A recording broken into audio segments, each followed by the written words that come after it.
오늘은 이제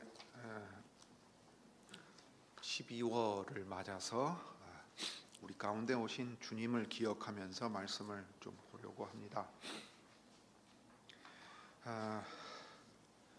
출애굽기 33장 12절부터 23절, 더 길게 보면 이제 34장까지를 보면 황금 송아지 우상 사건 다음에 다시 언약을 체결하시는 내용이 나옵니다.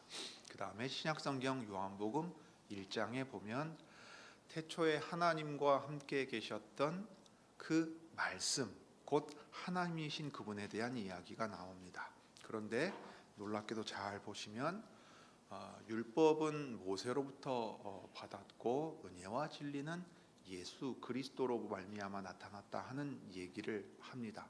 그러니까 사도 요한은 예수께서 오신 사건을 옛 언약과 연결하여 생각하고 있습니다.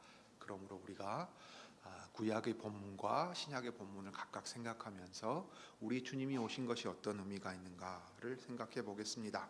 자, 먼저 출애굽기 33장과 34장의 내용을 가지고 우리가 볼 수 있는 것은 옛적에 모세가 마치 자기 백성을 위한 중보자처럼 자기 백성의 죄를 용서해 주시기를 간구하셨을 때 여호와께서 들어주신 것, 특별히 여호와께 간청하는 부분, 주님의 영광을 제게 보여주십시오 하고 간청한 부분을 보게 됩니다.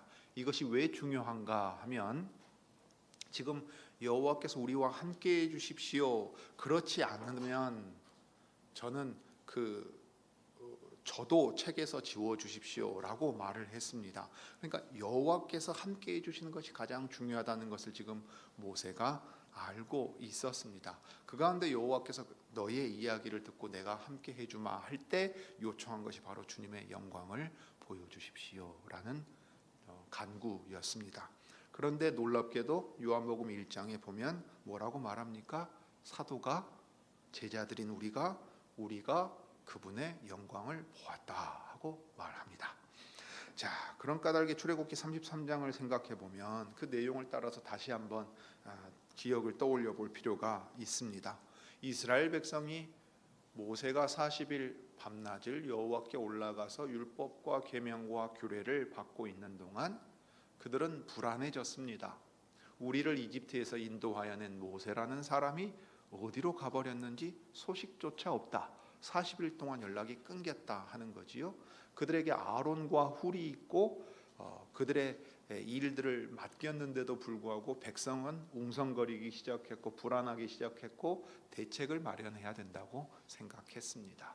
그래서 아론에게 가서 이제 우리를 인도할 신을 만들어내라 하고 말한 거지요. 그러니까 눈에 보이는 확실한 안전을 보장할 수 있는 대책을 마련하라 하는 것입니다.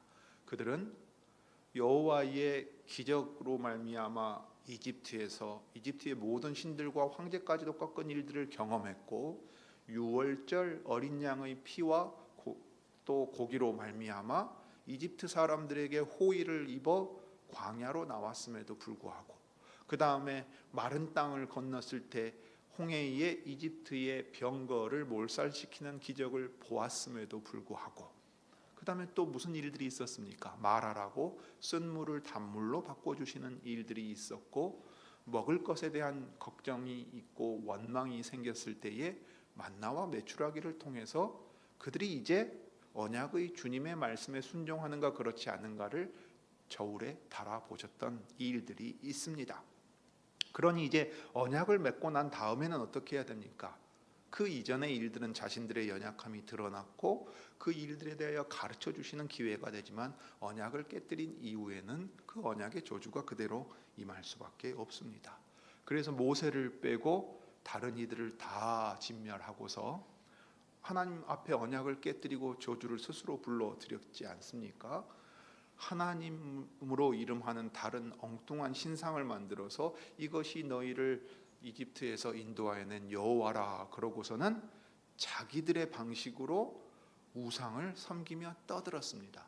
여호와의 절기를 거짓되고 헛된 것으로 만들어서 지금 멀리 시간이 지난 것도 아닌데 모세가 산에 올라가자마자 그 부패하고 타락했다 하고 여호와께서 말씀하실 정도였습니다. 그런데 진짜 문제는 그 부패와 타락이 그저 모세가 40일 동안 없었기 때문에 생긴 일이 아니라 본래 고집센 백성, 여호와의 말씀을 순종하지 않는 자기 고집대로 행하는 백성이기 때문에 생겨난 일이었습니다. 여호와께서 자기의 이름을 알려주시고 기적과 표적 가운데서 행하시고 율법을 주시고 언약을 맺으셔도 그들 자신으로는 이러합니다.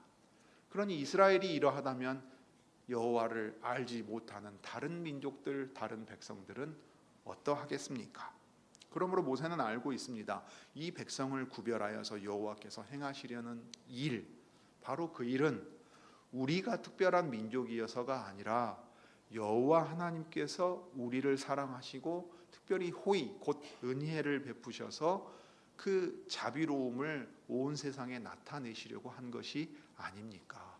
그렇다면 우리는 본래 고집센 백성이오니 주님, 저에게 주님의 은총을 베풀어 주셨고 제 이름을 부를 정도로 가까이 하셨으니 저를 보시고 저를 위해서 이 백성의 죄를 용서해 주십시오. 그러니 이 백성과 함께 해 주십시오 하고 간구합니다. 모든 이스라엘 백성이, 심지어 아론까지도 이 우상 숭배에 참여했을 때 모세 홀로 여호와를 직접 마주하고 하나님과 백성 사이의 중보자가 되어서 백성의 죄를 용서해 주셔야만 합니다. 그리고 이 백성과 함께 해 주셔야만 합니다라고 말합니다. 모세는 백성들의 이 고집센 백성이라는 것, 죄악으로 가득하고 부패하고 마음이 어두운 백성들인 것을 잘 알고 있었습니다. 하나님의 거룩한 이름, 그 이름의 영광을 위하여 이 백성을 택하셨으니 주님의 영광을 위하여 그들을 용서해 주시고 그들과 함께 해 주십시오 하고 지금 요청을 하였습니다. 그때 여호와께서, 지금 모세는 자기 자신을 향하여 베풀어 주신 은혜에 기초해서 이스라엘 백성에게까지 그들을 위해서 기도하고 있습니다. 이 모습을 보면 우리는 그리스도의 모습을 떠올릴 수밖에 없죠. 십자가 위에서까지도 그분은 어떻게 하셨습니까? 아버지여, 저들이 무엇을 하는지 저들은 알지 못합니다. 저들의 죄를 용서해 주십시오 하고 기도하십니다. 자신을 십자가에 매단 유대인들과 그 지도자들 뿐만 아니라 로마의 군인들과 모든 사람들이 자신들이 하는 행동을 알지 못하고 있었습니다. 그러므로 주 예수께서 저들의 죄를 용서해 달라고 기도하셨을 때, 아버지께 아뢰었을 때 십자가상의 한 강도는 돌이켜서 이 예수님이 누군가를 알게 되고 믿게 되고 오늘 내가 나와 함께 낙원에 있을 것이라는 분명한 말씀을 받았습니다. 그러니까 모세는 한 인간으로서 그저 백성을 위해 간구할 뿐이지만 그리스도는 모세가 간구한 내용을 이루시기 위하여 십자가에 달리셨고 그 은혜로 말미암아 오늘 우리가 성찬상 앞에 나아가 그리스도께서 우리를 위하여 행하신 일을 기억하고 있습니다. 그래서 여호와께서는 모세가 요청한 이 모든 것을 다 들어주겠다고 말씀하셨습니다. 자, 그러면 여호와께서 다시 확언하셨으니까 하나님은 시건치 않으시는 분, 말씀하셨으면 그대로 행하시는 분이니까 모세가 알겠습니다, 감사합니다 할 수 있지만 그 다음에 한 가지를 또 요청하는 내용이 나옵니다. 그게 무엇이었습니까? 저에게 주님의 영광을 보여주십시오 라고 했어요. 여러분, 우리말 맥락으로만 보면 좀 뜬금없이 보이는 겁니다. 갑자기 우리와 함께 해주십시오 하고 요청했다고, 그래 들어주마 했는데 저에게 주님의 영광을 보여주십시오 라고 말해요. 왜 모세가 갑자기 이 얘기를 하는가 생각하지만 여기 영광이라는 것은 하나님께서 그들 가운데 계실 때, 함께 하실 때 하나님이 계시기 때문에 나타나는 것입니다. 하나님이 어떤 분인가가 그들 가운데 나타날 때 언제 나타나면 하나님이 거기 계시기 때문에 나타나요. 여러분, 회막 위에 구름이 빽빽했죠. 영광의 구름입니다. 하나님이 거기 계시기 때문에 하나님이 계시는 곳에 그분의 영광이 나타난다는 것을 눈으로 볼 수 있게 구름 가운데서 이제 확인할 수 있는 겁니다. 그러니까 저에게 주님의 영광을 보여주십시오라는 간청은 무엇입니까? 주님이 우리와 함께 계신다는 것을 지금 볼 수 있게 확인시켜 주십시오라고 확실한 증거를 요청하는 거지요. 그러니까 여호와께서 이렇게 말씀하셨습니다. 내가 나의 모든 영광을 내 앞으로 지나가게 하고 나의 거룩한 이름을 선포할 것이다. 나는 여호와다.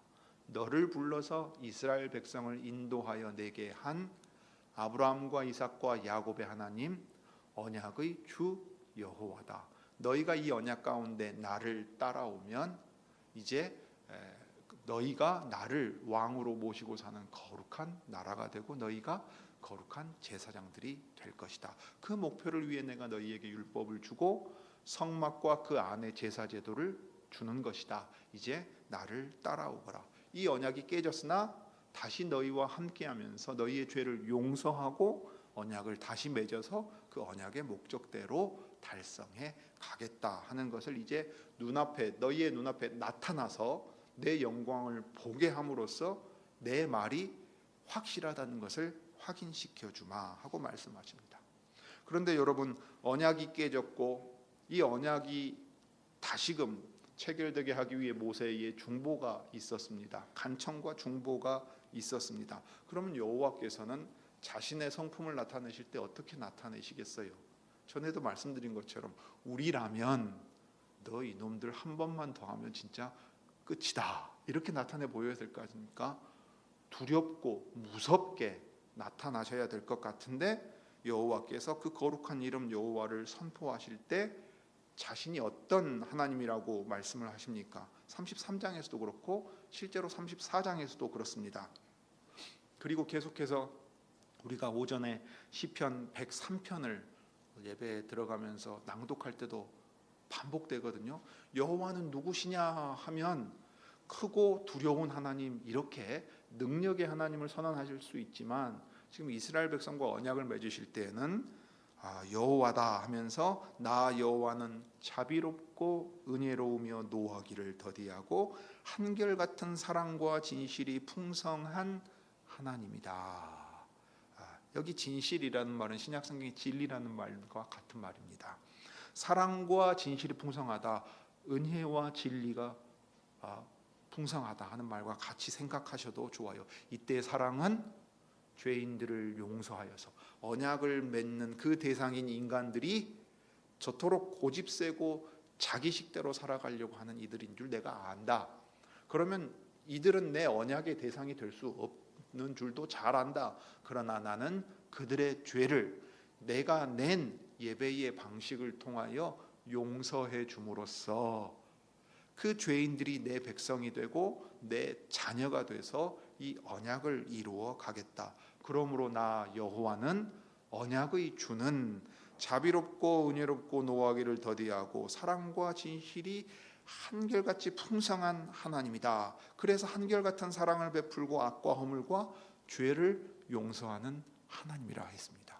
이 언약은 우리의 죄를 용서하시고 더러운 것을 깨끗하게 씻어주시고 그래서 우리를 하나님의 백성답게 더 끌어가지 않으시면 유지될 수가 없기 때문입니다. 언약을 체결해서 유지하고 그 목적이 이를 때까지 하나님이 친히 우리 이 언약 백성을 용서하시고 정결하게 하시고 율법으로 가르치시고 책망하시고 바로잡으시면서 이 목적을 이루어 나가실 것입니다. 이게 옛 언약 백성에게 가르쳐 주신 내용입니다. 그러므로 모세가 여호와의 영광을 보고 그것을 직접 보고 여호와를 눈으로 보고서는 살아남을 수 없습니다. 모세도 죄 용서가 필요한 죄인 중에 하나일 뿐이지요. 이 점에서 그리스도와는 완전히 다른 겁니다. 모세는 율법을 받아와서 전달하는 사람입니다. 그러나 그리스도는 율법을 선포하시는 왕이십니다. 모세는 자기 또한 죄인이기에 자신들의 죄를 용서해 주시기를 구하지만 그리스도께서는 죄인들의 죄를 대신하여 중보자가 되시고 그들이 받아야 할 모든 진노를 자신이 친히 담당하심으로써 그들의 죄를 없이 하십니다. 그런 까닭에 여호와께서 이 언약이 유지되게 하기 위해서 내신 죄를 해결하는 모든 방식은 새 언약의 그리스도께서 행하신 모든 일들을 가리키고 있습니다. 모세가 여호와의 영광을 보고서 마지막으로 엎드려 경배하며 구한 것이 무엇인가? 34장 8절과 9절을 보십시오. 여호와께서 주님께서는 우리와 함께 가주시기 바랍니다. 근데 여호와께서 함께 하시면 사실 무서운 일이에요. 왜냐하면 우리의 죄가 언제나 고집세게 여호와께 반역하는 모습으로 드러나기 때문에 여호와의 진노를 불러온단 말이지요. 그러니까 레위 지파를 숫자를 셀 때에도 레위 지파에게 어떤 역할을 맡겼습니까? 민수기 1장 볼 때 잠깐 봤지요. 성막을 지키라 그랬습니다. 마치 아담과 하와가 에덴에서 그 거룩한 곳을 지켜야 되는 것처럼 레위 지파는 성막을 지켜서 여호와의 거룩하심과 영광을 백성들의 죄가 더럽히거나 또 이 언약을 깨뜨리지 않게 지켜야 했습니다. 그러니까 여호와께 나아가기 위해 필요한 게 무엇이었습니까?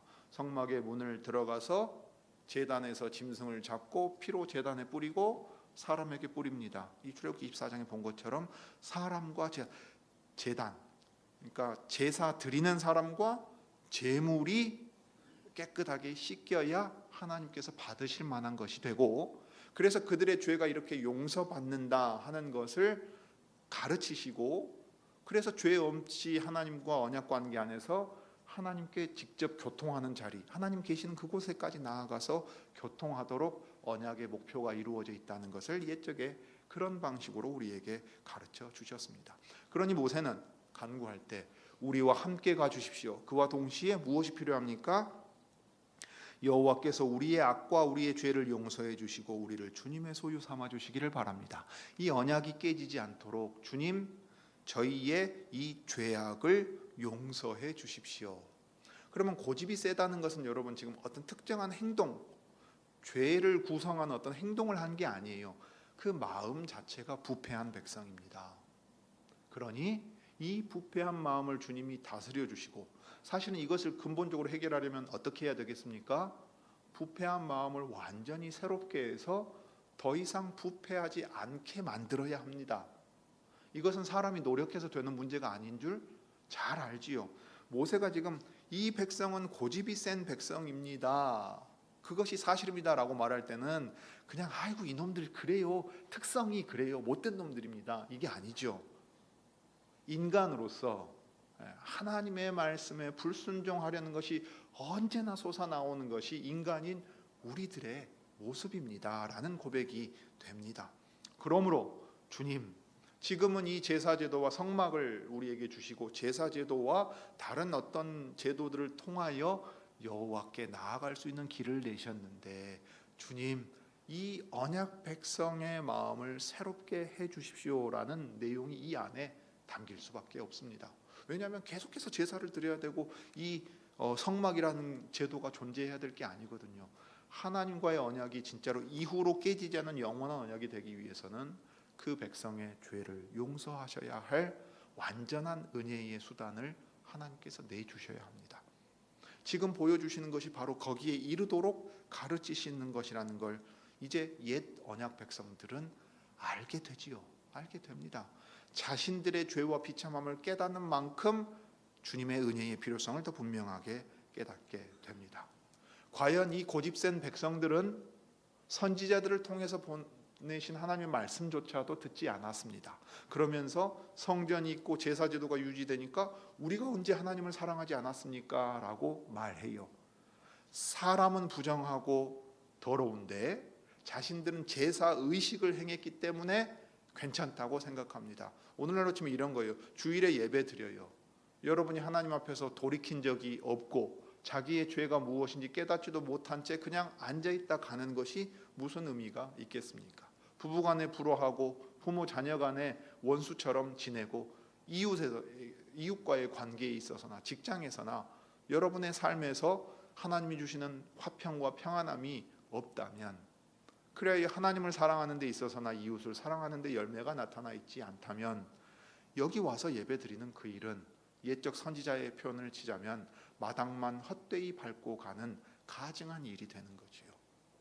손을 씻고 피를 뿌려서 정결케 된 사람이 하나님께 제사와 예배를 드려야 하는데 그 손의 피가 그대로 묻어 있다 이 말입니다. 그러면 하나님이 받으시는 제사가 되지 않지요. 그 사람은 가나안 땅에 들어갈 때 이방 민족들과 똑같이 가증하여 뽑아서 토해낼 사람들이 되는 겁니다. 그래서 그 언약을 깨뜨리지요. 언약의 징계도 무시하고 하나님의 진노가 임한다는 선지자들의 말까지도 듣지 않았을 때 북왕국 이스라엘이 먼저 먼 나라라 아수르의 이 아시리아의 손에 의해 멸망당하고 그 다음에 신바벨론에 의해서 남유다 왕국도 망합니다. 땅에서 뽑아내십니다. 그 거룩한 땅을 거룩하게 유지시키기 위한 것이지요. 포로가 되었을 때 그들은 선지자의 말씀을 받고 눈물을 흘리며 다시 돌아옵니다. 그때 복역의 때가 끝났다 하고 말하죠. 죄를 지어서 그 죄가 용서받기까지 감옥에서 형기를 산 겁니다. 바벨론 포로 생활이 그러한 시기였습니다. 그래서 이사야 선지자를 통해서나 다른 선지자들을 통해서 말씀을 주실 때 너희는 그 마음이 부패하여 근원적으로 이 언약을 지킬 수가 없지 않느냐. 그러니 새 영, 새 마음을 주셔서 율법을 마음에 새기고 행하여 지킬 수 있게 하겠다고 이 언약이 갱신될 약속을 주시지요. 예레미야 선지자나 에스겔 선지자, 이사야 선지자에게 약속한 내용들을 보면 이게 바로 새 언약의 약속이 됩니다. 그래서 그들이 민수기에서 하나님의 군대로 서 있어야 됐던 일들이 죽어있던 뼈와 같았던 이스라엘 백성들이 생명을 얻고 살아나서 군대로 되살아나게 됩니다. 여러분, 바로 이 일을 위해서 예수께서 그리스도로 이 땅에 오셨습니다.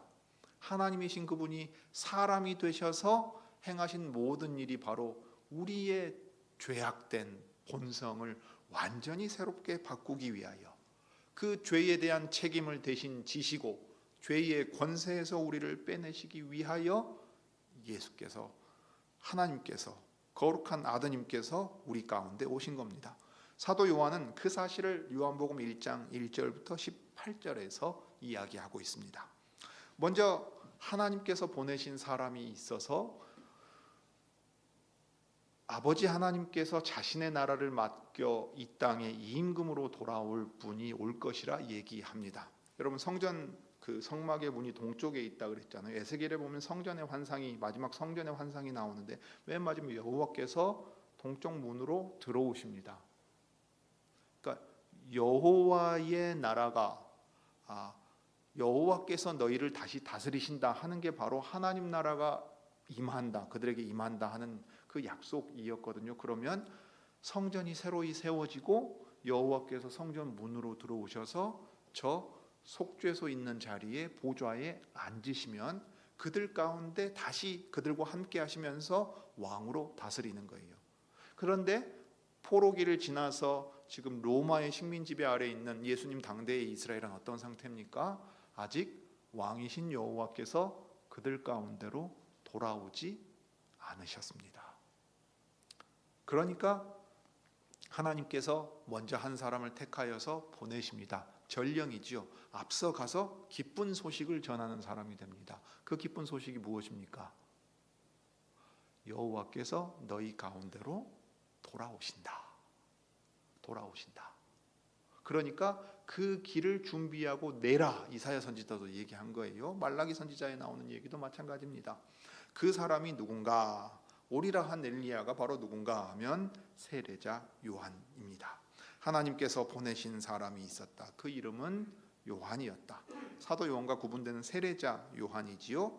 그래서 그는 그 빛을 증언하러 왔다고 이야기하고 있습니다. 요한복음 1장 15절에도 새 번역 본문은 괄호로 넣어가지고 잘 번역을 한 부분이 있습니다. 나보다 먼저 계신 분이다 하고 이야기해요. 예수님은 요한의 친척뻘이 되죠. 사촌 동생뻘 됩니다. 그런데 왜 그가 나보다 먼저 계신 분이라고 말합니까? 그냥 한 인간에 불과한 것이 아니다. 다윗 가문에 나신 한 인간 왕이 아니고 나보다 먼저 계신다는 얘기는 하나님이시라는 얘기입니다. 나보다 먼저 계신다 하는 것을 하나님께서 알려주셨기 때문에 자신이 알고서 그를 하나님으로 깨닫고 하나님의 아드님이라고 인정하게 됩니다. 그래서 세례자 요한은 제자들에게 예수님을 가리켜 뭐라고 했습니까? 보라, 세상 죄를 지고 가는 하나님의 어린 양이다 하고 얘기했어요. 하나님께서 자기에게 그렇게 알려주셨기 때문입니다. 세례를 베풀 때도 그러했습니다. 그런데 그분을 가리켜서 요한복음 1장에서는 말씀이라고 했어요. 여러분, 그리스 로마 시대의 이 로고스는 엄청나게 중요한 개념입니다. 이성 또는 원리, 말씀으로도 번역돼요. 유대인에게든지 헬라인에게든지 모두에게 이 말씀이라는 표현이, 로고스라는 말은 대단히 중요한 얘기였습니다. 그런데 그 말씀은 하나님과 함께 계셨고 그 말씀이 하나님이셨다고 말해요. 아버지이신 하나님 품에 계시면서 하나님으로서 그분의 아들이시다 하고 얘기를 합니다. 그러니 태초에 하나님과 함께 계셨고 창조의 일도 그로 말미암아 이루어졌어요. 그분의 하나님이시라는 사실이 명백히 선언되고 있지요. 그러니 창조주께서 사람에게 생명을 주셨고 생명은 마치 어둠 가운데 비친 빛과 같았습니다. 그러니 그분만이 참 빛이고 그분이 빛이라는 것을 보고 깨달은 사람들은 이 빛에 참여하게 되고 그 생명에 참여하게 되지요. 그런데 이 빛이 세상에 왔습니다. 여러분, 이 빛이 하나님과 함께 계신 하나님이셨어요. 그러면 지금 무슨 얘기를 하고 있는 겁니까? 그가 자기 땅에 오셨다고 말했어요. 그 다음에 18절에 보면 아버지 품속에 계신 외아들이신 하나님께서 하나님을 알려주셨는데 어떤 방식으로 알려주셨냐면 14절, 그 말씀이 육신이 되어 우리 가운데 사셨습니다. 사람이 되셨다고 해요. 죄 있는 인간의 모습과 똑같이 인간이 되셨다고 말해요. 그러면서 그 인간들 사이에 사셨어요. 그러니 사람으로 오신 그 하나님을 우리가 보고 듣고 만지고 교제하고 함께 지내왔던 거예요. 사도의 고백이지요. 요한 서신에도 그러한 표현이 나온 것과 같습니다. 이 얼마나 놀라운 일입니까? 빛이 어둠 가운데 임했다고 말해요. 육신으로 가득한 고기 덩어리가 된 이 사람들 사이에 찾아오셨어요. 빛은 온 세상을 비춥니다. 자, 그러면 세상은 그 빛을 알아보았을까요? 알아보지 못했다고 말해요. 10절입니다. 그는 세상에 계셨습니다. 세상에 와서 모든 사람을 비춰요. 유대인만 비춘 게 아닙니다. 이방의 빛으로도 그분은 오셨는데, 그래서 세상에 계셨고 세상이 그로 말미암아 생겨났잖아요. 그러면 세상이 알아야 되는데 그들은 알아보지 못합니다. 그리고 인정하지 않습니다. 여기 알아보지 못했다, 받아들이거나 인정하지 않는다고도 볼 수 있어요. 놀랍게도 빛이 와서 세상을 비추었는데 세상이 그 빛을 인정하지 않음으로써 무엇을 드러내냐면 세상이 어둠에 속해 있다 하는 것을 드러냅니다. 그러니까 어둠이 그 빛을 싫어했기 때문에 예수님의 그 구원자이심을 인정하지 않습니다. 자, 그러면 우리가 생각할 때 다른 민족, 다른 사람들은 그럴 수 있다고 쳐요. 예수께서 약속대로 유대인 가운데 다윗의 지파에 속하여서 말씀하신 대로 베들레헴에 오셨으면 유대인들, 저 이스라엘 백성들은 그분을 인정해야 될 것 아니에요. 여호와께서 당신의 종을 보내서 당신의 나라를 세우시겠다 하는 일을 선지자를 통해 말씀하셨다면 기쁘게 받아야 하지 않겠습니까? 그런데 11절에 그가 자기 땅에 오셨으나 그의 백성은 맞아들이지 않았다고 했어요.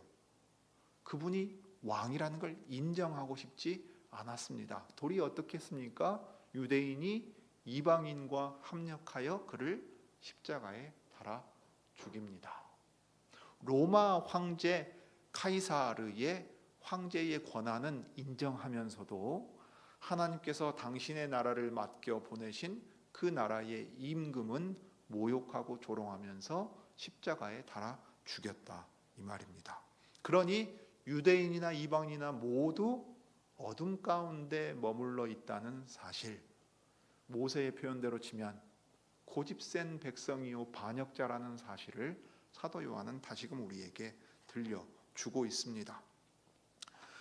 자, 그런데 이 놀라운 일, 곧 하나님께서 자기 백성뿐만 아니라 세상 모든 어둠 가운데 속해 있는 사람들의 눈을 뜨게 하고 그들에게 참 빛을 비춰서 생명으로 들어오게 하기 위해 예비한 분이 계셨습니다. 그분을 증언하러 온 사람이 세례자 요한이었는데 바로 우리에게 예수라는 이름을 가지시고 그의 어머니 마리아의 태에서 나신 하나님이 바로 그분입니다. 그 말씀이 육신이 되어 우리 가운데 사셨다 하고 했습니다.